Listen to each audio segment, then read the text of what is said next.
কি আশ্চর্য, আজকে ঢালের অর্ধেক অংশ খুঁজে পেলাম আর কালকেই ডায়েরিতে এই ছবিটা দেখছিলাম। এই দেখুন, আপনার বাবা কিন্তু ইতিমধ্যেই অর্ধেক ঢালের ছবি এঁকে রেখেছিলেন অনেকদিন আগে।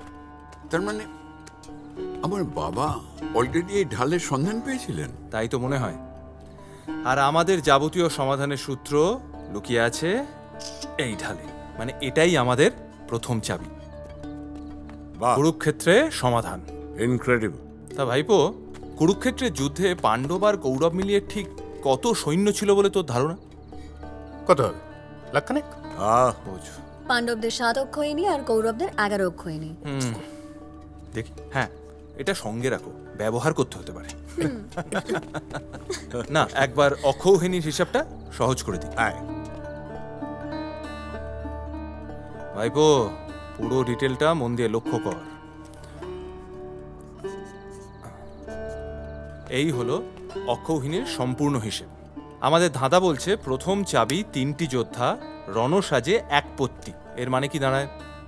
অশ্ব মানে তো ঘোড়া। বাহ, এই তো কাকেশ্বর কুচকুচের এফেক্ট দেখা যাচ্ছে। আচ্ছা, তার মানে কি আমার বাবা আমারও ধারণা যে উনি ওই ঘোড়াশাল থেকেই বাকি অর্ধেক ঢালটা খুঁজে পেয়েছিলেন। ঢালটা আমি আগেও কোথাও দেখেছি। কি বলছেন? ওহো, Can't remember. এখনো তোমাদের ঢাল তরোয়াল চলছে? আরে, দাঁড়াও তো। আরে চলো চলো, ওদিকে যে মহিষাসুর মর্দিনী, রাবণ বধ সব শুরু হয়ে গেল। মা, এই ঢালটা তো অর্ধেক ছিল, বাকিটা কোত্থেকে পেলে? হ্যাঁ, কি বলছো তুমি? তুমি বাকি অর্ধেক ঢাল কোথায় দেখেছো? চলো। হ্যাঁ, রুশু,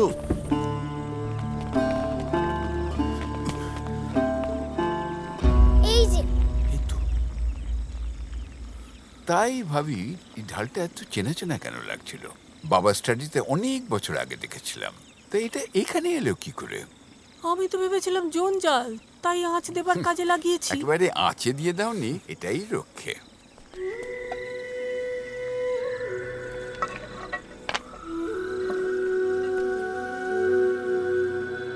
দেখ পলাশ পলাশ মন, ওই ডাকছে পাহাড় বন, আধার ঘরে রাজার মানি খুঁজবে যে কোন জন। দেখ পলাশ পলাশ মন, ওই ডাকছে পাহাড় বন, আধার ঘরে রাজার মানিক খুঁজবে যে কোনজন। দেখম নাচে দেখম নাচে বন ময়ূরের বেগম নাচে, মনের মানুষ কোন আড়ালে কোথায় পাবি আজ? বাজলো মাদল নাচ, মন মজিয়ে নাচ, বুকের ভেতর উঠলো যে বল থিতাং থিতাং রে।